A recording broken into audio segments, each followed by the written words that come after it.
On vient d'atterrir au Nicaragua et là, on s'en va direction El Transito rencontrer les 4 propriétaires d'une auberge de jeunesse assez spéciale.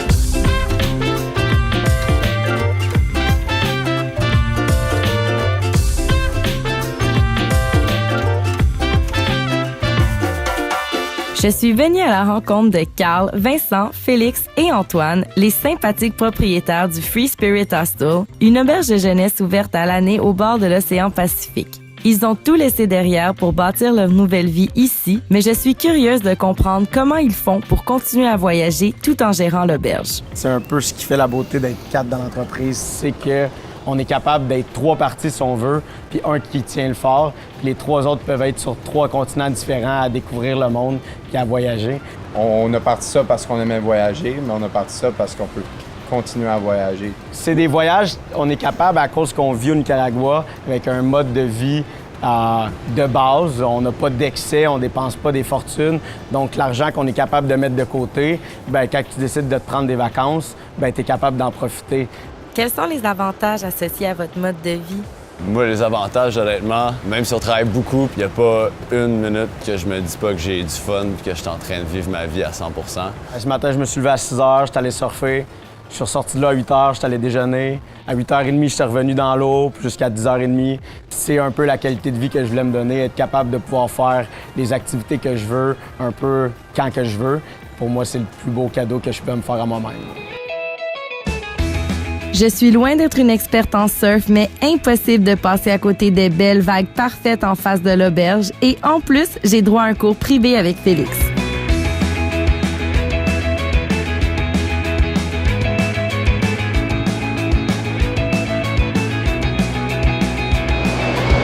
nous parlais des avantages de vivre ici. Entre 45 minutes de trafic, 45 minutes de surf à 6 h le matin, le choix a été assez facile pour nous. J'avoue que j'échangerais mon trafic contre ça any day.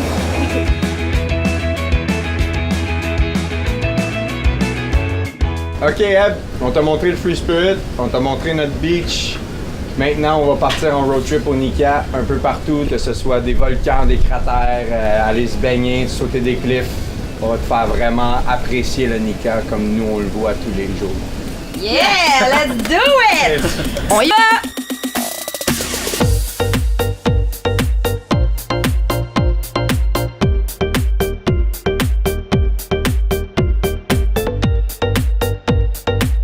Faut marcher 2 km avant de se rendre au canyon. Fait qu'on marche. On est rendu. Comment vous avez fait pour trouver ce spot-là, les gars? On s'est perdu. Comment tu fais pour pas trouver un canyon?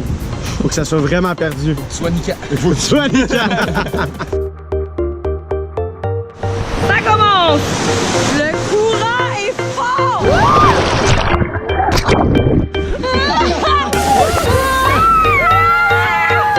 C'est cool! Vous comprenez pas le trip qu'on est en train de vivre en ce moment. C'est incroyable là où ce qu'on est. On est tout seul dans un canyon au Nicaragua, dans les rapides. Ah mon Dieu!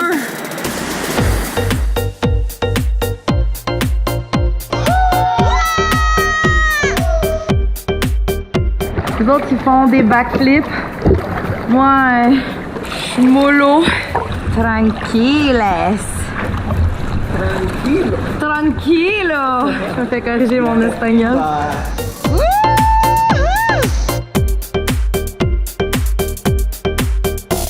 Après plus de 2 heures à explorer le magnifique canyon de Somoto, on décide maintenant d'opter pour une activité un peu moins exigeante. Peut-être plus de nager et qu'on a hijack un bateau. Les gars m'amènent maintenant visiter la Tabacaleras Flores de Saint Louis, une fabrique artisanale de cigares. Ils travaillent tous en équipe de 2. Donc un qui roule le pourreau, l'intérieur, puis la deuxième personne qui fait la feuille de finition, dans le fond, la feuille qui a le plus de goût, qui donne le look au cigare.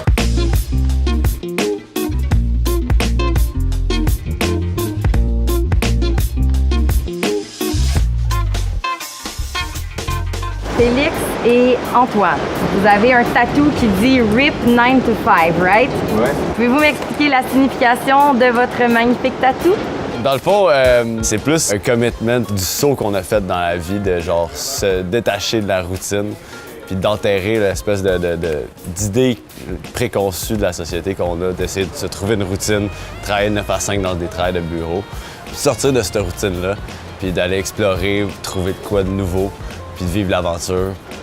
Que diriez-vous à quelqu'un qui se sent pris là-dedans? Dans la vie, si tu n'essayes pas de faire des petits changements à ton quotidien, ben oui, tu vas rester toujours pris dans ta routine. Donc, si tu le veux, ben commence juste par une petite chose, puis au final, ben peut-être que dans un an, ben tu vas avoir un peu changé ta routine, puis tu vas te sentir un peu plus ouvert comme nous, on l'est présentement. Je suis d'accord avec Carl. Parfois, il s'agit simplement de faire un petit geste pour créer un gros impact dans notre vie ou celle d'un autre. Je remarque aussi que la routine est un sujet qui revient souvent auprès des nomades. Je vais tenter d'approfondir la question dans les prochains épisodes et comprendre pourquoi est-ce si terrifiant pour eux. Mais en attendant, mon aventure ici continue. Donc, on s'en va faire du volcanoboarding à Léon, une activité unique au monde. J'espère que tu es prête parce qu'on va descendre à 50 km/h sur une traîne sauvage. Wow! Après ça, on va descendre vers le Laguna de Apoyo pour faire du paddleboarding et du kayak. Dans un cratère de volcan, j'ai entendu? Exactement. Let's do it!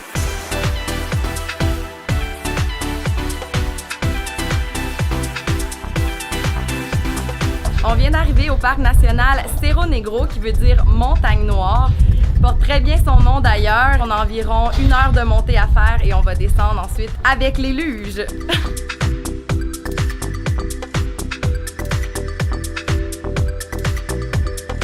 Mais là, c'est la partie le fun qui commence. On va mettre nos petits suits d'hommes de la lune, puis on va descendre. Je vais pas essayer de battre le record, mais je vais quand même essayer d'aller vite.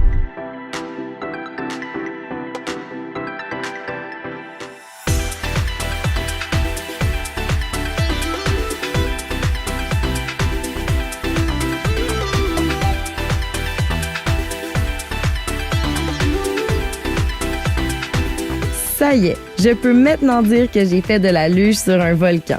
Et maintenant, direction Popoyo pour faire du stand-up paddleboard dans un cratère de volcan et finir mon voyage au Nicaragua en beauté. C'est quoi le type de nomade que vous êtes? Qui est entrepreneur. Il y a des nomades qui font ça vraiment juste pour voyager, juste pour pouvoir se promener, puis ils veulent pas nécessairement partir une entreprise à travers ça.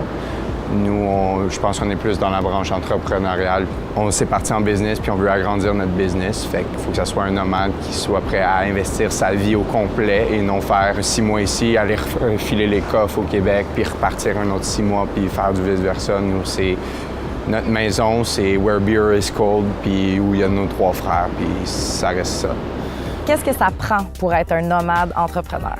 Si on dit un entrepreneur à l'étranger, nomade ou expatrié, tu viens de voir à la 2 le coefficient de difficulté. Faut être fou. C'est être capable de tout laisser derrière puis d'aller commencer une entreprise dans un pays que tu n'as aucune attache, dans un pays où tu connais personne, dans un pays où tu connais pas la culture. Comment vous avez fait pour vous débrouiller justement ici à l'étranger, 4 Québécois qui connaissaient probablement pas grand-chose du Nicaragua avant de vous installer ici? En se plantant, mais que ça nous dérangeait pas. Puis en apprenant de chaque erreur qu'on a faite, il n'y a pas d'autre moyen de le faire. Tu le feras jamais d'une façon parfaite. Puis c'est ça qui fait la beauté de justement être nomade ou de faire dans un autre pays. La question que tout le monde se pose, c'est l'argent justement. Comment vous faites pour vivre comparativement au Québec? Mais je pense que l'important, c'est de savoir si tu vis à l'étranger, dans un pays du tiers-monde, que tu manges la même nourriture que les clients, que tu habites sur place avec eux, tu n'as pas besoin de beaucoup d'argent pour être capable de vivre bien. Donc, si tu passes 4 mois au Free Spirit en tant que propriétaire, tu dépenses 0 $. Donc, l'argent que tu es capable d'économiser via tes parts, bien, tu es capable de t'acheter un billet d'avion puis d'aller voyager par la suite. Mais c'est sûr que si on habite au Québec 6 mois par année, que tu as un appartement à payer, que tu te payes les restaurants au Québec, bien, c'est sûr qu'on n'a pas assez d'argent. T'sais, on n'a pas fait le choix de vie de venir au Nicaragua, de se partir une auberge pour se mettre riche, mais davantage pour le lifestyle que nous apporte avoir une auberge. Être capable de voyager, être capable de surfer, être capable de vivre sur le bord de la plage, bien ça vaut vraiment beaucoup d'argent. Pour moi, Carl, Vincent, Félix et Antoine sont riches d'aventures, de culture, d'expériences, de rencontres et d'avoir trouvé un mode de vie qui me semble équilibré. Comme quoi, avoir le courage de s'écouter pour vivre selon ses convictions, pour les nomades comme pour moi dans cette aventure, ce n'est pas sans l'absence de la peur, mais bien avec la capacité de la surmonter. Allez, 3 gars!